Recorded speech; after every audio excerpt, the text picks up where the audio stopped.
할렐루야. 하나님의 은혜와 축복이 여러분과 함께 하실 수 있기를 바랍니다. 저는 경기도 평택에 소재한 송탄 중북교회에서 사역을 하고 있습니다. 평택에서 여기 철원까지 오는데 넉넉 잡고 3시간을 잡아야 되겠더라고요. 근데 제가 오늘 주일 예배 마치고 출발해서 2시 반에 도착을 했습니다. 30분 전에. 일찍 서둘러서 온 이유가 있습니다. 제가 20년 전에 제가 군목으로 근무를 했습니다. 20년 전에 제가 강원도 양구에서 근무를 할 때 그 교회를 건축해 준 서울의 큰 통합측 교단 교회가 있었습니다. 몇 년 동안 교회 건축 이후로 교류가 없다가 그 담당하시는 담당자가 바뀐 후에 저에게 연락이 와서 주일 오후 예배 설교를 부탁을 받았습니다.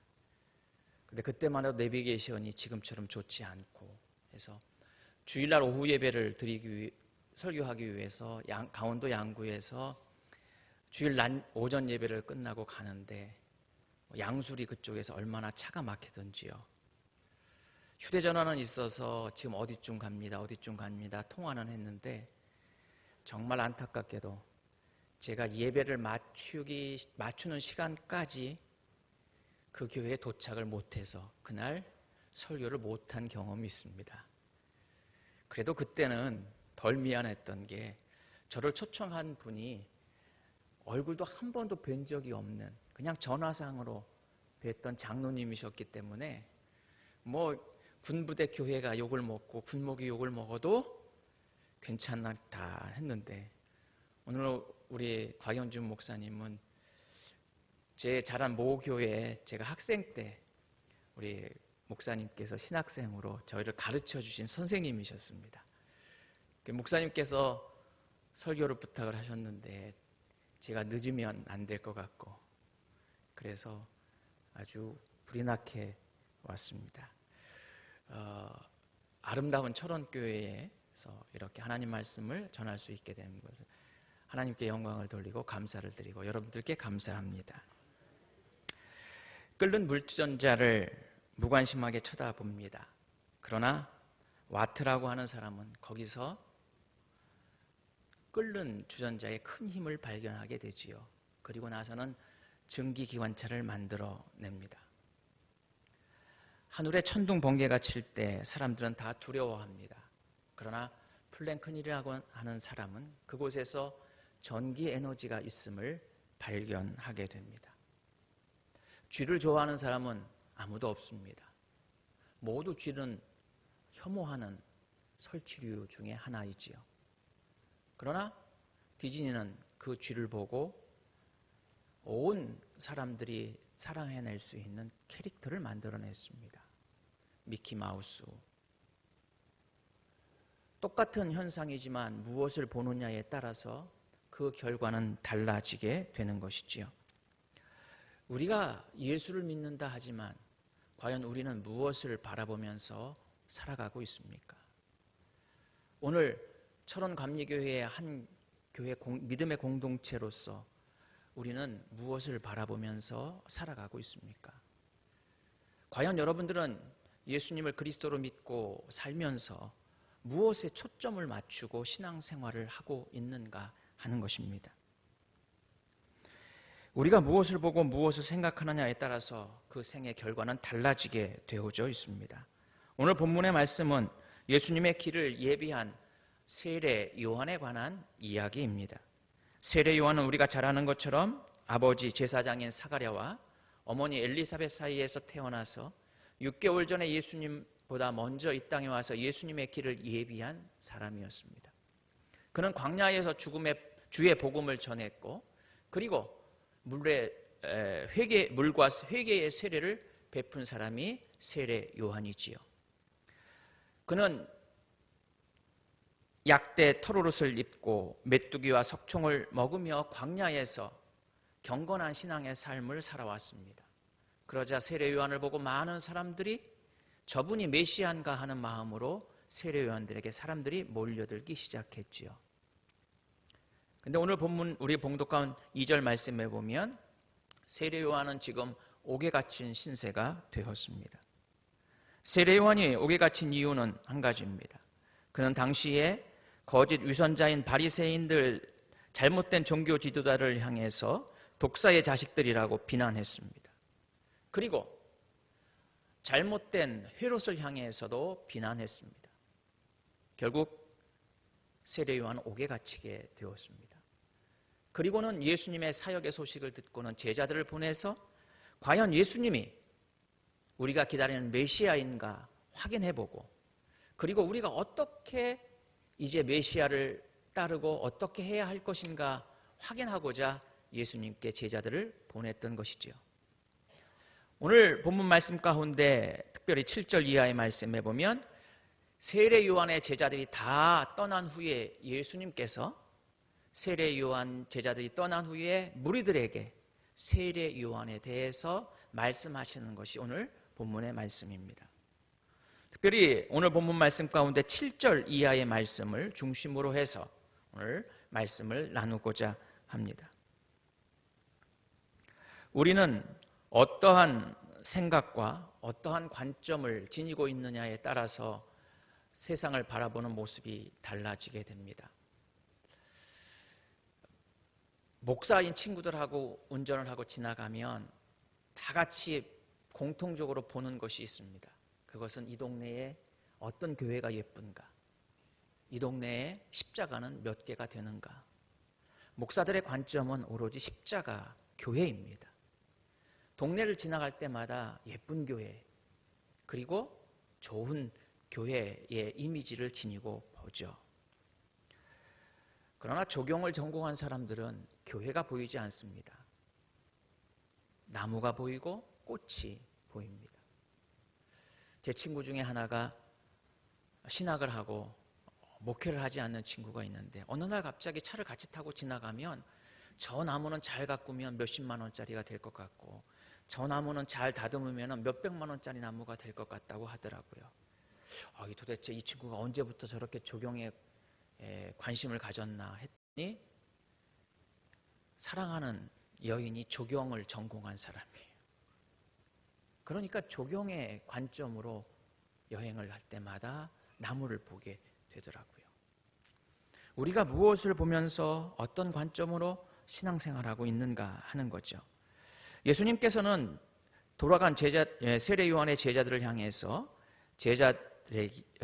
무리들에게 세 가지의 평가를 말씀해 주시고 있습니다. 그 첫 번째가 7절 말씀에 보면 예수님께서 먼저 말씀하시죠. 너희가 무엇을 보려고 광야에 나갔더냐? 바람에 흔들리는 갈대냐? 세례 요한의 제자들, 또 예수님의 제자들, 이들이 광야에 나가서 세례를 받고 세례 요한의 회개의 세례를 받고 또 예수님의 복음의 말씀을 듣고 또 예수님의 치유의 사건 속에서 따라다니던 그 많은 사람들은 과연 무엇을 보려고 나왔던가? 예수님이 첫 번째 하시는 것이 뭐예요? 바람에 흔들리는 갈대냐? 갈대라고 하는 것은 무엇입니까? 우리가 성경에서 갈대 하면 어디가 생각나세요?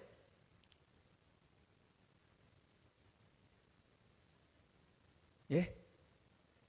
갈대, 이것은 바로 애굽 땅입니다. 습기가 있고 물기가 있는 곳에만 갈대가 자라게 되어 있습니다. 물이 없는 광야에서는 갈대를 볼 수가 없습니다. 다시 말해서 갈대라고 하는 것은 비옥한 땅을 말합니다. 애굽 땅이 갈대가 많은 지역이지요. 애굽 땅은 비옥한 땅이었습니다. 성경에도 보면 많은 사람들이 애굽으로 내려갑니다. 제일 먼저 아브라함이 사라와 함께 하나님께서 약속하신 땅으로 갔다가 그곳에서 먹을 양식이 없고 떨어지자 양식을 구하기 위해서 애굽 땅으로 내려갔습니다. 그 애굽 땅에 내려가서 아브라함은 아내를 누이 동생이라고 속이게 되지요. 결국 자기의 목숨을 위해서, 자기의 생존을 위해서 사랑하는 아내를 아내라 말하지 못하고 여동생이라고 이야기합니다. 흔들리는 갈대는 어떤 것입니까? 갈대는 마디가 길고 그리고 윗부분에 무거운 술이 달려 있어서 작은 바람에도 흐느끼는 것이 갈대이지요. 어떠한 철학이나 그리고 자신의 목표 없이 그저 풍요만을 위해서, 성공만을 위해서 달려나가는 사람들이 세례 요한의 제자들, 예수님의 제자들 중에 있었다라고 하는 거죠. 2000년 전 유대 땅에만 있었겠습니까? 대한민국 철원 땅에는 없고, 철원 땅에는 당연히 다행히 없는데, 다른 곳에선 이 갈대와 바람에 흔들리는 갈대와 같은 사람들이 예수를 믿고 예수를 따르겠다고 교회에 나오고 있는 모습을 보게 됩니다. 자기의 안위를 위해서, 세상의 출세를 위해서, 그리고 자기의 목적을 이루기 위해서 흔들리는 갈대처럼 자기의 유익을 따라서 신념도 버리고 생각도 버리고 모든 것을 흔들리는 갈대와 같이 나아가는 사람들이 있음을 보게 되는 것이지요. 세상에서 줄을 잘 서야 출세한다는 말이 있습니다. 어느 줄을 잡아야 성공할 수 있을까? 세상의 출세를 위해서는 내 생각보다는 좋은 줄을 잡기 위해서 모든 것을 내걸고 있습니다. 마치 바람에 흔들리는 갈대처럼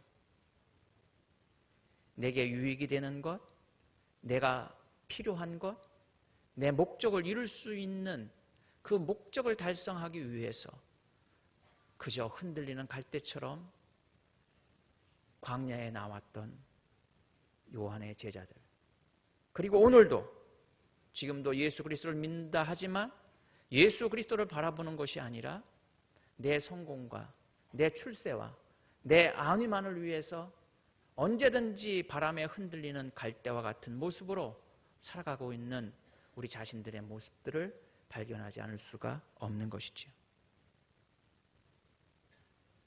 오늘 헌신을 결단하는 모든 임원 여러분, 이 철원 감리교회의 모든 믿음의 성도들은 흔들리는 갈대와 같은 분이 한 분도 없기를 축원합니다. 흔들리는 갈대와 같이 내 유익을 따라서 오늘은 이쪽에, 내일은 내 출세를 위해서 저쪽에 서는 어리석은 자가 없는 귀한 임원들과 우리 믿음의 성도들이 될 수 있기를 바랍니다. 두 번째로 8절에 예수님이 또 말씀하십니다. 너희가 무엇을 보려고 나갔더냐? 부드러운 옷을 입은 사람이냐? 성경 18절 말씀의 하반절에 부드러운 옷을 입은 사람은 어디에 있다고 말씀하셔요? 왕궁에 있다고 말씀하고 있습니다. 부드러운 옷이라고 하는 것은 고가품이겠지요. 가장 부드러운 천은 비단이잖아요. 옷이라고 하는 것, 천이라고 하는 것은 당시에는 계급을 상징합니다. 부드러운 옷을 입을 수 있는 사람들은 왕족입니다. 귀족들입니다. 일반 서민들은 부드러운 옷을 구할 수도 없습니다. 부드러운 옷을 입은 사람들을 보기 위해서 광야로 나간다는 것은 매우 어리석은 일이지요. 부드러운 옷을 입은 사람들은 다 왕궁에 있습니다. 그 왕궁에 있는 귀인들이나 상류층들만이 입을 수 있는, 그리고 호화와 사치가 그리고 안락함이 충분히 넘치는 그 왕궁에서만 비로소 부드러운 옷을 입은 사람들을 발견할 수 있게 된다는 것이지요. 광야에 나가서 부드러운 옷을 입은 사람들을 찾으려 하는 것은 어불성설입니다. 메시아가 와서 왕이 되면 유대인들은 우리 모든 사람들이 다 세상이 변해서 모든 사람들이 부드러운 옷을 입을 수 있는 것처럼 착각했을지도 모릅니다. 메시아가 오시면 최고급 주택이나 그리고 좋은 의상을 입고 모든 사람들이 행복을 누리며 살 것처럼 착각하고 있는지도 모릅니다. 그래서 자신의 욕망을 충족시키기 위해서, 그리고 자신의 삶의 풍요를 얻기 위해서 광야로 세례 요한이 혹은 예수님이 자신들이 기대했던 메시아인 것을 믿고 싶어서 광야로 나왔는지 모릅니다. 그래서 그들은 부드러운 옷 입은 사람들을 찾아 길을 떠날 수도 있었던 것이죠. 그러나 세례 요한은 부드러운 옷을 입은 사람이 아니었습니다. 낙타 가죽 털옷을 입었습니다. 허리에는 가죽띠를 띠고 있었습니다. 먹은 음식이라고 하는 것은 메뚜기와 석청뿐이었지요. 그들은 광야에서 오히려 부드러운 옷을 입은 사람들이 아니라 거칠고 제대로 되어 있지 않은 옷을 입은 사람들을 만날 수밖에 없었습니다. 우리는 사람들을 평가할 때 외모로 사람들을 평가합니다. 좋은 옷을 입은 사람이면, 메이커가 있고 비싼 옷을 입은 사람이면, 부드러운 옷을 입은 사람이면 그 사람들을 대할 때 조심스럽게 대합니다. 그러나 아주 그냥 평범하고 한 옷을 입으면 사람들은 그 사람들을 대할 때 그저 편하게 대하지요. 하나님은 다윗을 왕으로 세우실 때 사무엘 선지자에게 말씀하셨습니다. 외모나 키나 신장을 보지 말고 그 중심을 보라고 말씀하셨습니다. 우리는 눈에 보여지는 외모의 모습, 그리고 내가 얻고자 하는 욕망의 성취를 위해서 신앙생활을 하고 있지는 않습니까? 세례 요한을 따르거나 예수님을 따르는 사람들 중에 부드러운 옷을 입은 사람들을 찾으러 나섰던 사람들이 있었던 것이지요. 이제 예수님께서 세 번째로 9절 말씀에 말씀하십니다. 너희가 어찌하여 나갔더냐? 선지자를 보기 위함이었더냐? 예수님은 세례 요한이 바로 선지자임을 말씀해 주시고 있는 것입니다. 너희들이 그렇게 흔들리는 갈대를 찾아 나서는, 혹은 부드러운 옷을 찾아 나서는 자들이 아니라 정말로 선지자를 찾아 나서는 자들이 되기를 예수님은 말씀해 주시고 있는 거죠. 선지자라고 하는 것은 무엇입니까? 선지자는 바로 하나님의 사명을 따라 살아가는 사람들입니다. 사명을 받은 자입니다. 그래서 11절 말씀해 보면 내가 진실로 너희에게 말하노니 여자가 낳은 자 중에 세례 요한보다 큰 이가 일어남이 없도다라고 말씀하고 있지요. 예수님은 세례 요한을 철저하게 칭찬하고 있습니다. 사람들은 세례 요한을 보러 나왔을 때 그 광야에 온 사람들은 바람에 흔들리는 갈대를 찾아 나서고 부드러운 옷을 입은 사람들을 찾아 나서는 자들과 같지만, 그러나 세례 요한이 광야에 나온 것은 바로 하나님이 주신 사명, 그 사명을 감당할 선지자로서의 일을 감당하기 위해서 그가 광야에 있음을 말씀해 주시고 있는 겁니다. 오늘 2023년을 시작하면서 임원으로 새롭게 임명받으시는 여러분, 그리고 이미 임원으로서 귀한 몸된 제단을 섬기고 계신 모든 임원 여러분, 그리고 이 철원감리교회 모든 믿음의 성도 여러분, 과연 우리는 무엇을 보기 위해 교회에 나오고 무엇을 보기 위해 신앙생활하고 있습니까? 바람에 흔들리는 갈대와 같은 신앙의 모습이 아니라 부드러운 옷을 입고 내 안위를 추구하기 위해서 신앙생활하는 것이 아니라 우리는 하나님이 주신 사명을 감당하기 위해서, 예수님이 세례 요한을 선지자 중에 선지자라고 칭찬했던 것처럼 사명을 감당하기 위해 임원이 되고, 사명을 감당하기 위해 우리가 성도들이 되고, 사명을 감당하기 위해 믿음의 공동체의 일원이 되는 우리의 복된 믿음의 삶이 되어야 될 줄로 믿습니다. 그렇다면 과연 하나님의 일이라고 하는 것은 무엇일까요? 무엇이 하나님의 일입니까? 내 일을 하면서 우리는 하나님의 일을 한다고 거짓으로 말하고 있지는 않습니까? 하나님의 일이라고 하는 것은 무엇입니까? 그것은 바로 오늘 본문의 4절 이하부터 4절부터 6절까지 하신 겁니다. 예수님께서 하신 것은 바로 맹인을 보게 하고 못 걷는 자를 걷게 하고 나병한 자를 깨끗하게 하고 못 듣는 자를 듣게 하고 죽은 자를 살리고 가난한 자에게 복음을 전하고 그리고 누구든지 나로 말미암아 실족지 않게 하는 자가 복이 있다. 그리스도의 사랑과 복음을 들고 나아가는 것, 그것이 선지자의 모습이요 사명을 받은 자의 모습이요 그것이 오늘 철원교회 임원들의 모습이고 우리 모든 믿음의 성도들의 모습이 되어야 한다라고 하는 것입니다. 그러므로 우리는 교회에서만이 아니라 우리의 삶의 모든 터전에서 우리는 빛과 소금의 역할을 감당하는 우리의 복된 믿음의 삶이 되어야 될 줄로 믿습니다.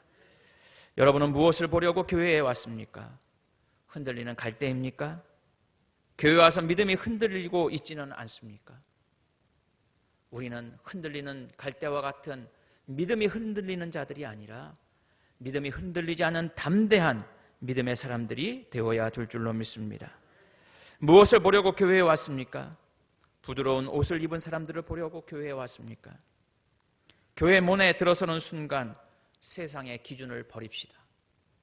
하나님의 말씀과 하나님의 뜻이 우리의 삶의 기준이 되어야 할 것입니다.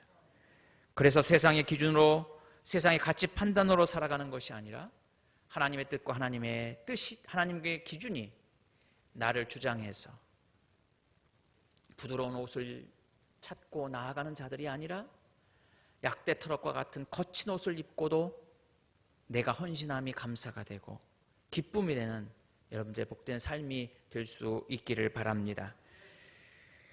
특별히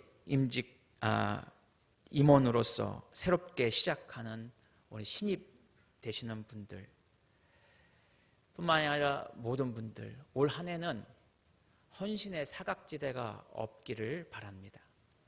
운전하시는 분들은 다 아실 겁니다. 운전을 하다 보면 우리의 시야는 앞으로 고정되어 있기 때문에 뒤를 볼 수가 없지요.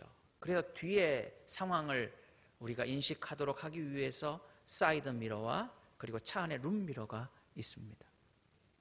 아무리 시야가 좋고 그리고 운전을 잘하는 사람이라 할지라도 제한된 미러의 밖의 모습은 볼 수가 없습니다.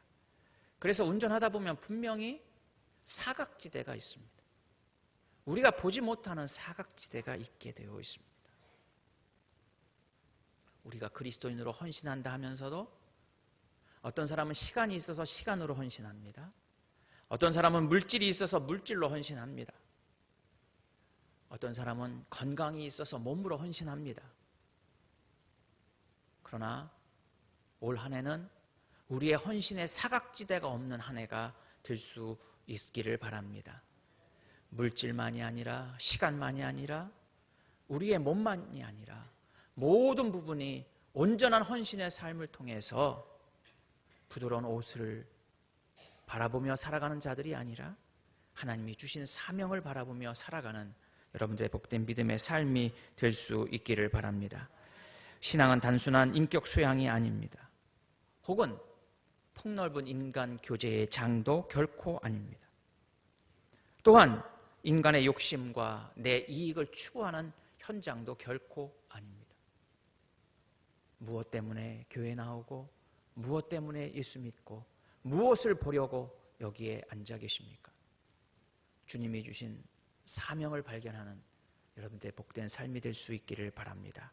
그 사명 때문에 우리는 흔들리는 갈대가 아니라 부드러운 옷을 탐하는 자들이 아니라 하나님의 영광을 드러내는 여러분들의 복된 믿음의 삶이 될 수 있기를 주의 이름으로 축원해 드립니다. 기도합시다.